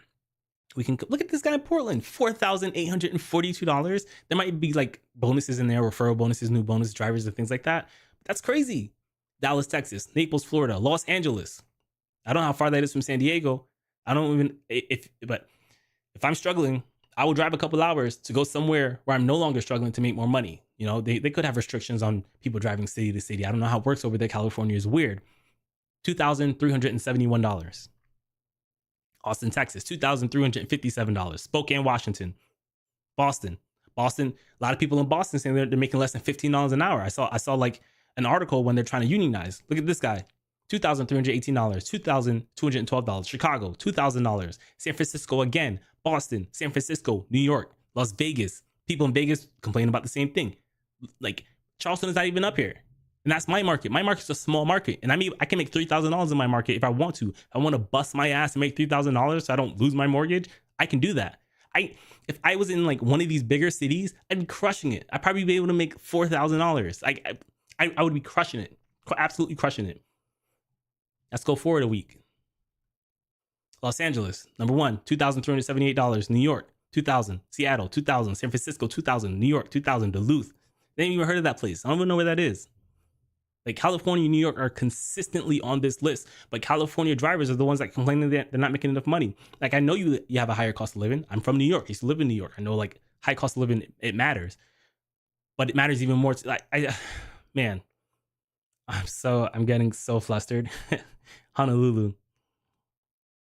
The people out here making money. I'm trying to be number one in like one of these weeks. I'm gonna be number one. I'm ranked 66th in the nation right now. I'm gonna be number one. Look at this guy. He's already made $1,365. The week just started. Like today. The week started today. This is more like normal. He probably got like a really good bonus or something like that, but this is more normal. Right? Baltimore, 400. Austin. This is day one. These guys are making $400 on day one. If they probably won't be able to maintain 400, but even if they maintain $300, 300 times 7 is what, $2,000, 2,100. Yeah, it's possible. You just gotta hustle, right? If you're losing your house, you just gotta hustle. You can't sit back and strike. You don't have time to strike. You're literally too poor to strike, right? I'm nothing against people that can afford to strike, but like you can't ruin your life trying to be vindictive to Uber and Lyft. You just can't. It's just not great. And he's been doing it right here, what, 8 years? It's time to have an exit plan. I'm working on my exit plan. Everyone should have an exit plan, right? If you want to do this for the rest of your life, I don't think you should. They made it clear that they want to like replace drivers with self-driving cars. A lot of people are in doubt, saying that like it's gonna be a long time before that happens. But why are you gonna wait for that to happen? You need to come up with an exit plan. Have an exit plan, right? You want to be a driver until that happens? Great. You know, start paying off your debt. Start saving up some money. Start going to school. You know, things that you can do while you're still an Uber driver. And then whenever it happens, you have that backup in your back pocket. Don't wait, right? Don't wait till you get deactivated. You need to start thinking about these things now. Think about what you want to step into and use Uber Lyft to step into that. Man. I'm gonna look at the comments and try to calm down. I need a couple seconds before I look at any more news. Ooh, William I see you got the early access and priority. Thank you. I appreciate the support. We got a good amount of comments. Hold on. All right. Ron says, I got no resolve on why my 2021 Sentra isn't a comfort vehicle. The comfort vehicle, I realize it's pretty arbitrary. I don't know how they decide what they decided, and I think they're doing a bad job. And I think it won't be very. I have a couple of videos like in the pipeline, like real scripted, edited videos in the pipeline. I think I'm gonna do a deep dive into that. Into like deep, like look into why certain vehicles are comfort or not comfort. I'm gonna see what I can like really dig up and try to make a video on it because I don't understand how they're doing that. Oop. Okay. All right. iOS 7 says I was doing Uber Eats and DoorDash. That's also really good for that time for like New Year's. I can't drive for rideshare right now. I hear you, man. Lyft and Uber need to realize if we only stop the country, we'll have problems. That's true. And I was talking to some drivers. They always talk about like striking for like a couple of hours or like a day or something. Like turn your apps off on Valentine's. It's supposed to be a strike on Valentine's Day. It's not enough. If I'm currently working on a video, I have like half the script written where I'm comparing the actors and writers strike that happened last year to like what we do. The actors and writers literally gave up pay for like, I think it was like about 6 months, 4 months, maybe some number between 4 and 6 months. They gave up their pay. They did nothing. They said, listen, if you don't increase our pay, give us better benefits and give us like royalties for streaming services, we're not going to do anything. And they got what they wanted because they were willing to hold out. Now that's going to be harder for rideshare drivers because one, when you're a rideshare driver, you typically don't pick to be one. Let's be real. It's usually a transition period, something you fall into, something you plan on doing, and you fall into it because you're not doing well financially, right? It's what it is, right? It was the truth. It's the truth for me. I used it. It's not that I wasn't doing well. I purposely decreased my income. I went from becoming a district manager. I said, all right, let me lower my bills, live on less than I make in order so I can try to go to school. And then I ended up here on YouTube somehow. But people who are like in rideshare, they can't afford to strike that long. They can't afford to turn their app off, like their apps off that long. If they want significant change, they will need a widespread boycott that causes regular people every day to be late for work, to miss getting to work, to not have like there needs to be outrage, right? There needs to be large scale outrage that causes their stock to tumble. Like, sure, these current like boycotts and strikes, things like that, they do great for getting media attention, and that's fine. There are things that happen because of that. That's good. Keep it up.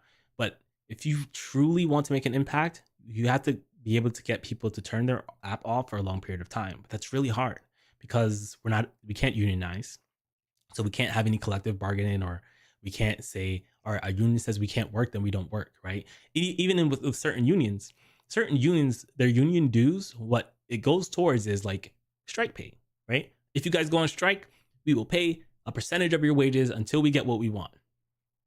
That encourages more of that. Rideshare doesn't have that.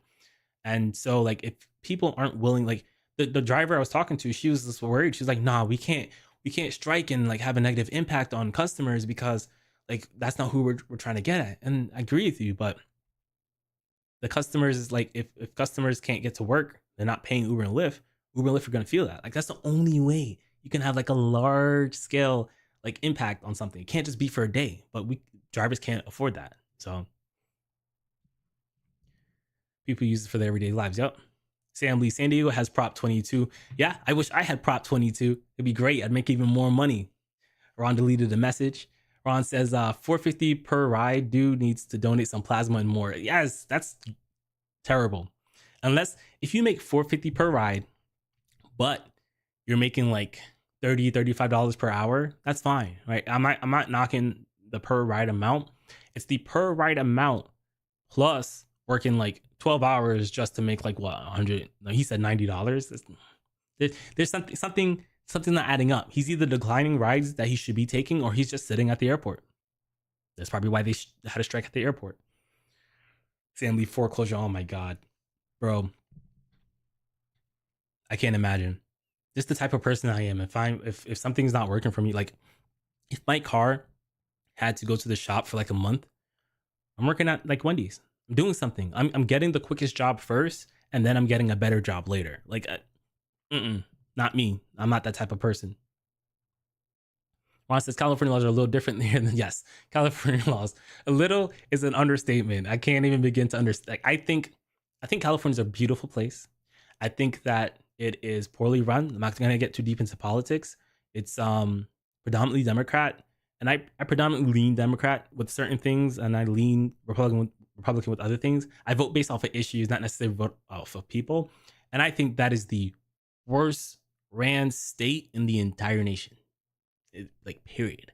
I want to live in Vegas, which is a Democrat state. It borders, it's in between, but I want to live in Vegas because it's close enough to California without being California. So I can go and enjoy the nice parts of California without paying the taxes and just how it's ran. It's just not great, and I don't want to be there.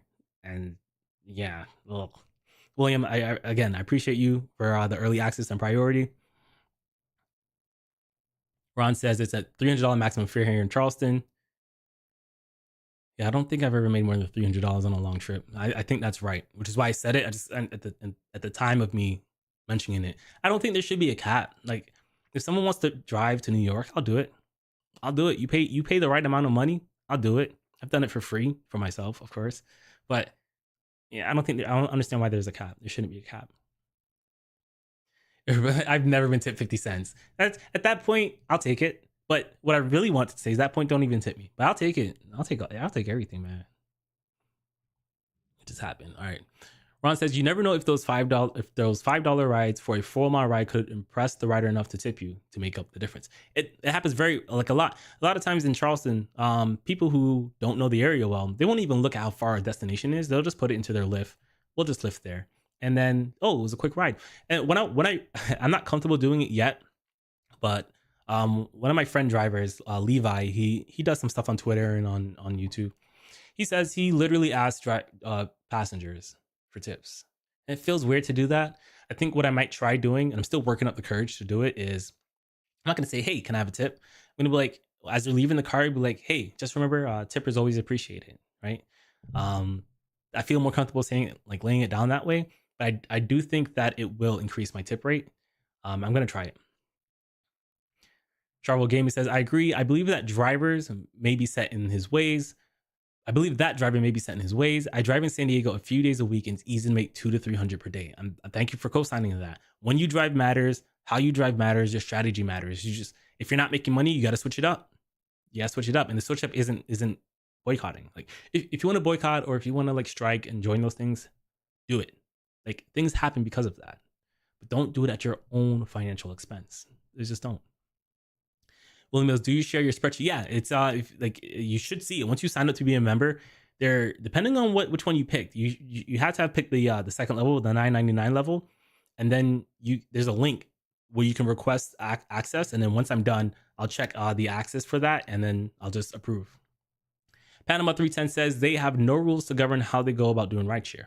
So yes and no, right? I like looking at New York City and how they're doing things.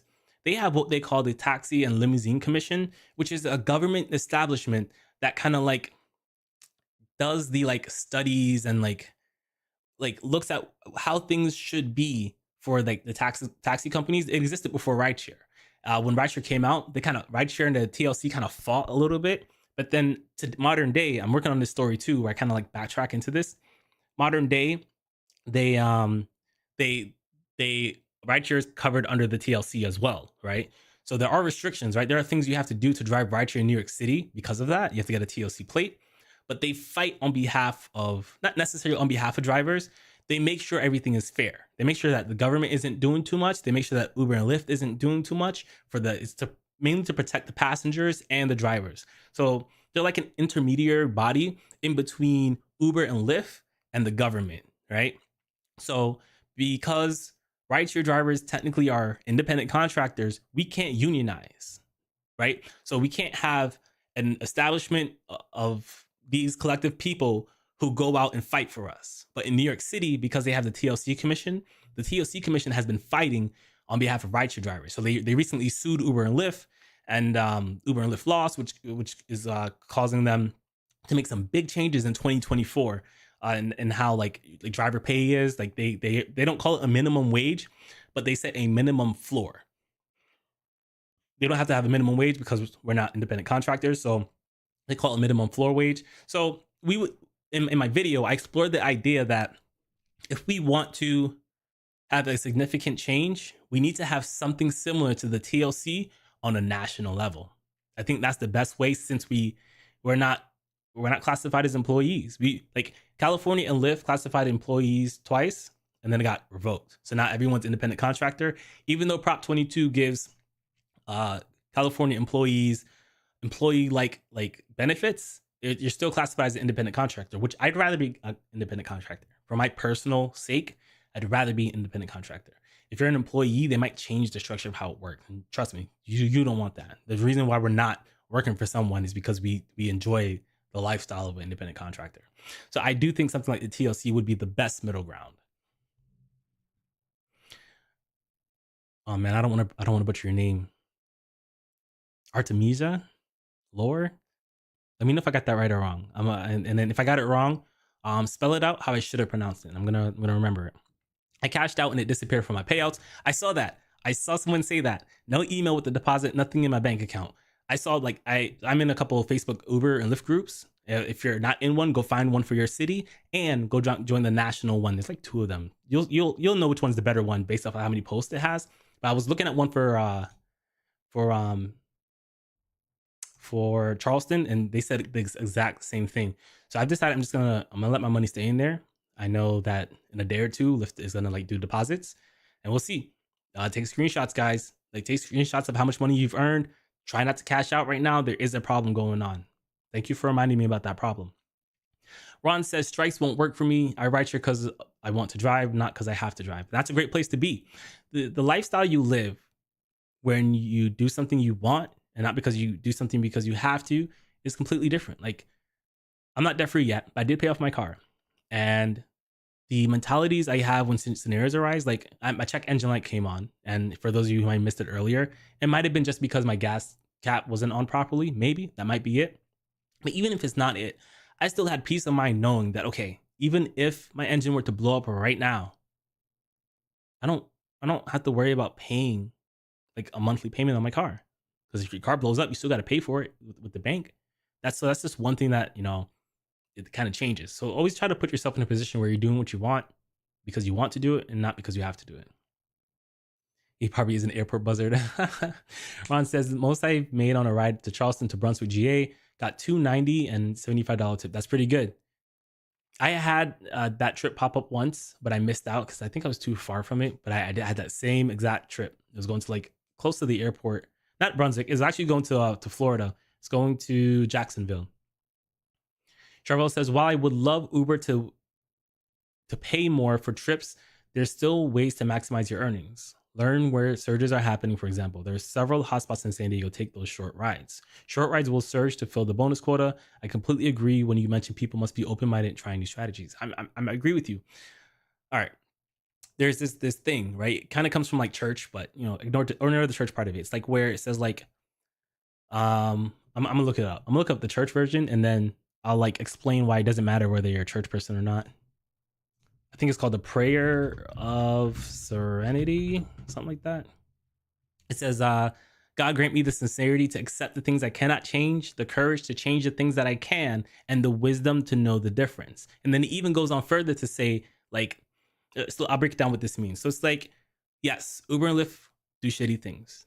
100% do shitty things, right? I don't have a direct control over that. Even if I go out there and I boycott them, I don't have a direct control over what they do. I have a direct control over my strategy and how I make money. That is what I focus on. And I get a lot of hate here on the channel. Sometimes I make a whole video focusing on what I have, I can control. And then people will be like, oh, you're just a Lyft Uber show. They think that just because I'm focusing on what I control, that I'm excusing what Uber and Lyft is doing. And it's not that. It's just that I'm the type of person who puts effort into the things he can control. And then I hope that the things that I can control can start to influence the things that I can't. So that's just how I go about life. And most of these things, I'm happy that not everyone's like me. because we do need people who are focusing on things that they don't have direct control over, because and it does come back and help us as well. I'm not even gonna front on it. The benefits of people who go on strikes can sometimes come back and raise the whole ocean for all drivers. So I'm not knocking them.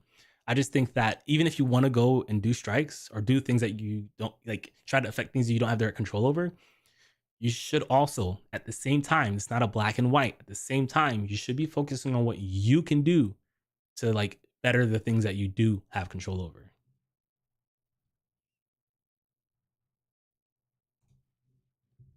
Ron says that $290 ride was in 2018. So rates have changed. Yeah, long rides aren't worth it anymore. Brunswick, GA. What is that? It's like 2 hours to Savannah, maybe like what, an hour and a half. We'll just call it 2 hours, 4 hours, so 8 hours round trip. 8 hours for a $300 ride. That's worth it. That is worth it to me. What is your tip rate percentage? I don't know. I know I did very, very shitty in tips last night. Very bad. But I'm looking to improve that. I'm gonna try to improve that, and I will, like, every week at the beginning of the podcast at 5 p.m. Eastern Standard Time, I'm going to go through my income, and I'll keep in mind to like calculate my tip percentage moving forward. Austin says, I was being bold yesterday, asked what Uber was charging, said I'll cancel and give them 10 to 50% off, and did cash Uber rides, made $1,260.16 yesterday. That is dope. There are two things I want to point out to you. One, if you want to do that, make sure you have your business license or your business insurance. Every city's gonna be different, but just do it. You don't want to get into an accident and then have that customer sue you, right? You need to protect your finances. And then two, be prepared. Like, you can be kicked off the platform for it. However, I assume that most of those people are okay with it. But sometimes Uber, I haven't seen it on Lyft. Sometimes Uber and Lyft will send out people in certain areas to like trying to fake you into it, or cops will go undercover and try to like catch you doing it if you don't have like your business license. So just be aware of those things. I'm not gonna tell you not to do something. I'm also not gonna tell you that you should continue doing this, but hustle, baby, hustle. Just stay safe out there. Do what you can to protect yourself. Ron says, I average 50 to 60% of rides receive tips. Sometimes I do. If it's like, I just don't, I don't know. I didn't receive a lot of tips last night. I don't think that's common for me. Usually I get maybe about 20, maybe 20 to 30%. I'm gonna try a little harder. I don't really try hard enough. LOS Low Show says I made $600 yesterday. That's pretty good, man. It's more than I made. How many hours did you drive? And what are you driving? Give me some more information. Give me some room to work on. Let me see. I wasn't very well prepared today with the news stories because I woke up, like I drove. I stopped driving at like 7 a.m. I went to bed, got like 5.5 hours of sleep, and then jumped up to get ready for the podcast. But let's keep it moving. Uber to raise minimum wage for drivers in France. It's important to know what Uber and Lyft are doing on the other side of the world. Well, Lyft isn't international. I think they're in Canada. I think that's it. But sometimes paying attention to what they're doing elsewhere can kind of give you like a precedent for what might happen here. Uber Technologies will raise the minimum wage it pays drivers in France as part of a wider agreement between ride-hailing companies and driver representatives in the country, the company said on Wednesday. Drivers will earn a minimum income of €9, pretty pathetic, which equals out to be $9.85 American per trip. Actually, no, I take that back. Per trip, not per hour. Let me read before I throw my opinions in there. So drivers will earn a minimum income of €9 or $9.85 per trip, up from €7.65 they were earning previously, and will have a guaranteed income of €30 per hour and €1 per kilometer. €1 per kilometer. All right. This is going to take some like heavy level converting so my American brain can understand. Convert. That messed up. Convert to dollars and miles. This is AI by Google, bard.google.com. You can see Bard may display inaccurate information, including about people, so double check his responses. It's not, I've called it being wrong sometimes. I just want to share that with you guys that, I acknowledge sometimes it can be wrong. So convert with math, it's usually on point. As of today, January 1st, 2024, the exchange rate is approximately €1 equal to 1.13 US dollars to $1.13. So €1 per kilometer would be, all right, yeah, math, convert to miles, thanks. Combine the conversation. Bro, just show me the numbers. Miles per, US dollars per mile. So it'd be 70 cents per mile. Not that great according to driver standards. However, it is great that it's they're gonna get 30 euros per hour, which, God, I have to do more conversions. 30 euros to USD. So that's $32 per hour. That's pretty big. Like on a like decent day, I'm making $33 an hour. So that's, for that to be their minimum, that's pretty good. Yeah. And that, oh man, actually, I think I need to brush up on my French. Parlez-vous français? I need to go drive in France. These changes in hourly income guarantee and minimum wage per kilometer will be implemented by May next year. I'm guessing this was written 2023, so May this year, 2024. While the wage increase in revenue per trip will be in effect from February, so even sooner. Oh, I need to update my passport. Bloomberg News reported on Wednesday that ride-hailing apps Bolt and FreeNow have also similarly raised the minimum wage. Earlier this month, the European Union provisionally agreed on a bill aimed at giving employee benefits to workers at app-based platforms such as Uber and Deliveroo. App-based delivery workers are usually treated as independent contractors rather than company employees, which means general minimum wage laws do not apply to them, right? That's the same thing that we're experiencing on the American side, which is why they can't call it a minimum wage in America. They can kind of just call it a minimum like floor. The proposed bill on gig workers' rights that has to be formally adopted by the European Parliament and Council will prevent workers from being wrongfully classified as self-employed, which results in them missing out on important labor and social protection rights. This is the exact same fight that we're experiencing over here. The package of guarantees on which we have just agreed proves the strength of sectoral social dialogue in France. I'm not pronouncing his name. He represents ride-hailing platforms. A New York State appeals court had earlier this month upheld the minimum wage law for app-based delivery workers in New York City, which would require companies to pay them $17.96 an hour and raising to nearly $20 in April 2025. That's true. Remember, I spoke about how the TLC Commission sued Uber and Lyft. Well, the TLC Commission convinced the, I can't remember the government body's name, this Secretary of State, I think, something like that. She actually sued Uber and Lyft on behalf of them, and that's how this thing came about. So that's pretty dope. Like that's actually really good. And even though this feels like, this isn't America, right? You have to pay attention to international news when Uber and Lyft goes, because it matters. Government bodies see this happening in different countries, and they say, "I want that." Right? France saw this happening in New York. What they say, I want that. And they're making it happen. The same thing happened for Canada. I don't know if I have that story pulled up here. Yeah, the same thing's happening in Toronto. So Toronto City Council passed this motion to rescind rideshare drivers' cap. So in New York City, the TLC, whether you like it or not, they actually have a cap on how many TLC license plates there are. They don't cap how many rideshare drivers there are, but they cap how many people can get the proper license to become a rideshare driver. It's about 70,000 right now. And Toronto sees that in New York City, and they're trying to implement it in Toronto. And I've been following the story for a while. And if you're new here, I'll give you a quick update. So I don't remember what the number was, but they tried to put a cap on it. Drivers aren't happy about it. Passengers aren't happy about it, because what will happen is, well, potential new drivers aren't happy about it. If you're currently a driver and you're grandfathered into a cap, it's a good thing because, it's a good thing because with less drivers being available, it'll create an artificial demand for surge pricing. Customers don't like that. Uber and Lyft don't like that. Only current drivers like that. So this is something that's meant to protect current drivers. But what the city benefits from it, right? This is something the city of Toronto is doing. What the city benefits from it is that more people will start to use their public transportation because Uber and Lyft are so expensive, and it will actually lower congestion, right? The less cars are on the road, the more public transportation. I saw a really good photo. I'm not going to go look for it now, but I'm going to go look for it now. Why not? Why not? 2 buses versus car lanes, amount of people. I don't know. I don't even know if this is if I can't find it quickly. Okay, this is by bus, bike, or car.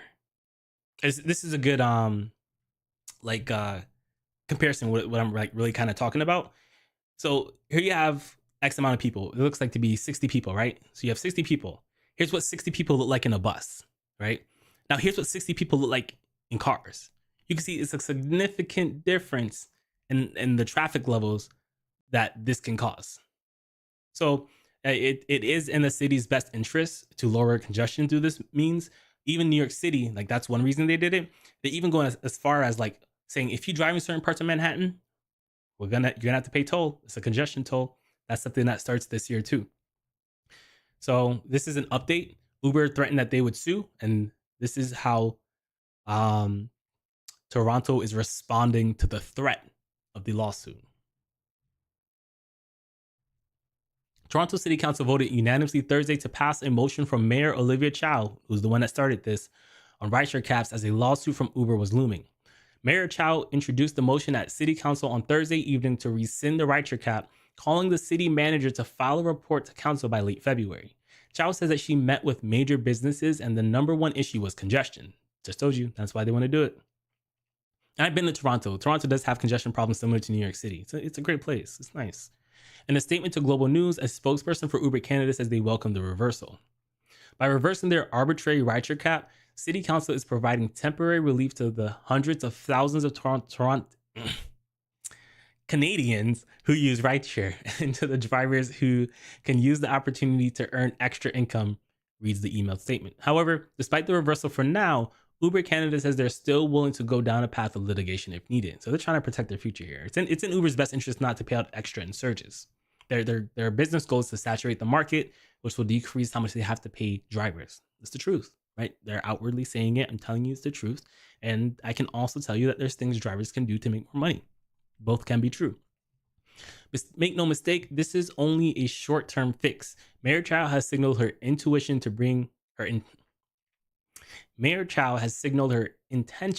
bring back a permanent rideshare cap in early 2024. If Mayor Chow was truly interested in reasonable, data-driven, evidence-based policymaking, she would allow city staff to run a comprehensive process, reads the statement. And I think that's fair. I'm not going to say I'm 100% on Uber or I'm 100% on the city. I think that if you're going to make a decision, whether it's in America, I know Minnesota has some things, New York has some things, California has some things, we as drivers, if we're going to make a decision, we need to make that decision using facts and numbers. Whether you disagree with the decision, that's different. But if you're going to try to implement a process, you need to study the potential repercussions of the process. You need to study the current state of that process. And you need to have facts behind you. And that's probably why she canceled for now. She probably had no facts, no studies done. It was arbitrary, as Uber says. If you want to go ahead and do it, do it. Not that I support it, not that I'm against it. Have some facts. You're playing with people's lives here, real people's lives. You need to have facts to base your decisions, or you're not even going to be in office very long. So yeah, that's that. Well, I like following this one. I know again, I'm in America, Toronto, but the things that happen internationally, they matter. I'm gonna go and check the comments now. So Law says he made $600 yesterday. He worked from 7 p.m. to 5 a.m. That's about what I worked. So shout outs to you. You made way more than I did. You made about double what I made. And I'm proud of you. I love it, man. I love to see people out here making money. With an average of $50,000 a year, it makes no money at all, excluding loans, maintenance, rent, and other living expenses. So to that, I would say I'm on a mission right now to become debt free. Oops, I kicked my desk. I'm sorry. I'm on a mission right now to become debt free. I just paid off my car. And even before then, I was always trying to figure out ways to lower my living expenses. I already calculated that my living expenses This is before I got married, but they were like 1,200. So I probably will need like 2,500 to pay for everything right now. Both me and my wife's car are paid off. Our mortgage is like 950 a month. We just a modest 2-bedroom house in a decent area. We did get it before the pandemic, so we lucked out there, and it is appreciating well. So we do well there. But we're on a budget. We have budget meetings every single month. Um, we're aggressively paying off debt. We'll potentially be debt free 100% this year. The problem is, I think people in general, we'll start at people in general, they live above their means, right? And then if we zoom in a little more and we look at rideshare drivers, we have rideshare drivers going out there and getting the Tesla brand new. Like, you can't afford that. Your goal needs to be to lower your expenses, not increase them. You should have what you should have done is you should have gotten a used Prius, right? Like, we need to make better decisions every day. Like eating out. I was really bad at eating out. Like, I got diabetes a year ago. I don't have diabetes anymore, but I got diabetes a year ago. I was you watch my older videos, I got fat face. I was eating out so much. And then like lately, I make sure I pack a lunch, right? I drove along a lot of hours. I took 2 peanut butter and jelly sandwiches, some nuts, and some protein bars from home, some water, and that's what I did. We have to start making better financial choices overall. So like $50,000, it might not go far in New York City or Los Angeles or certain parts of California. I get that, right? I do get that. It's a little harder there. I've lived there. I understand that. But there are things you can do to make it work, right? If you're a single person and you're struggling, you need to go and rent a room in someone's house, not rent an apartment that you can't afford. If you have a family, you might have to like bundle up with another family, like a brother or a sibling, like in a shared space. Like I've even lived outside of America where we're a little more communal than Americans, where it's not uncommon for multiple families living in one house. It's cheaper that way. There are things that we want in life that we go and get that we can't afford. That's causing us to not make money. There's people who they're rolling negative equity of their cars into other cars, and they keep with this perpetual cycle when your goal should just be to get the cheapest thing that can get the job done. And people have a bunch of excuses about why they don't want to do that. I'm not that person, and like we have to make it work because this is reality. And the alternative to it not working will be it not working. So it's like at a certain point, no one's here to save us. And yes, it would be great if Uber and Lyft would pay better. I do think they take too much of a percentage. Like, I agree with that. They do have some shady practices, but like even if it's not our fault, it's our responsibility. We got to figure it out. Charvel Gaming says, part of the issue is oversaturation. I utilize the Rider app to see where other cars are located. I used to do that. There is oversaturation at play. To that, I would say you just got to find the busiest times to drive. If that means waking up at 3 a.m., I do it. I wake up at 3 a.m. I'll be downtown by 3:30 a.m. I'm taking people to the airport. Like, I'll do it. And it's just what it is. I know that we're independent contractors and we want to work when we want to work. But again, the reality is we should be aiming to work the best hours possible. Some of us got kids, some of us can't do it. Some of us got kids, some of us can do it, but don't make the sacrifices to do it. There's a lot that can change from person to person. But again, the outcome of not doing it is like, the outcome of not making enough money is that you're not going to have enough money. You have to figure it out. You have to be creative and you just have to figure it out. Queen Brown in the building. My favorite Charlotte driver. Tristan and everyone else, try to join Drivers Coast to Coast on our weekly X Space starting at 7 p.m. Yeah, I support that. I love those guys over there. They're very, I usually end about now anyways, so I will be wrapping it up. Usually, even if I'm not over there talking, I'm usually over there and I'm listening. What I like about Drivers Coast to Coast and the creators over there is that it's not the same negative, right? I know if you guys watch Rideshare Professor, this is not like a bad take on him. It's not a negative thing, but he usually focuses on the negative aspects of rideshare, which is fine. We need people who do that in this world. And sometimes we just need people who are, a little more uplifting. I'm somewhere in the middle where, yeah, I'll talk bad about it when it's time to talk bad about it, but I'll also show people how to make more money. We'll focus on that too. But the drivers, the one that they have on X, Twitter, it's called Drivers Coast to Coast, and it's just a couple of drivers who are out there, sharing some good stories, how much they're making, what's going on, and it's refreshing. I like it. I like interacting with those drivers. When I paid off my car, they were there to like congratulate me, really, hype me up, and sometimes as a content creator, it's just I feel alone as a content creator, and then what I do is I find other content creators and I feel less alone. But now that I'm starting to find other content creators that are also drivers, that are also positive, I'm starting to enjoy that space a lot. So you guys go check it out. I'll let's see if I can find the link and I'll post it for you guys. But we're about to wrap up here. Let's go to X and then follow me on Twitter. You'll see me in there. Follow me on Twitter. Follow these guys. Let's see. Drivers Coast to Coast. There we go. Can't spell. And I might not stay the whole time. I am trying to make $100,000 this year. After I do this, I am going to do some content editing stuff, and then I'm going to go back on that road. I'm grinding. I'm grinding YouTube this year, and I'm grinding Uber and Lyft this year. Let's see. This is Lynn. Drivers Coast to Coast. They're ready. Started going. Yeah. So then let me. Damn. I don't want to get hit with a copyright strike. Okay. So we'll leave for now. But go check them out. I'm gonna read the comments before I end the stream. Let's see what you guys are saying. Dave says, so how much did you make? All right. So you might have missed it when I talked about it earlier, but I'll talk about it one more time. I'm gonna show you on the Lyft app, show you on the Uber app, then I'm gonna show you my spreadsheet. I want to show you on the apps just because I don't want to be accused of lying. Anyone can put numbers on a spreadsheet, right? So let me, I have an app on my Windows that allows me to pull up my, the apps on my phone. It's called Windows Link. It's like phone link. I don't know if you can see, no, you guys can't see it. Here it is. Okay. It just popped up for a second. So this is like phone link. You can see it's connected to my Tristan's Z Fold. It's connected and it pulls up all of my apps that are like on my phone. So I want to show you guys that so you don't think I'm just like making shit up. So it says that I made $1,289.33. That's not the full story. I got a pretty significant, let's go to CL activity down here.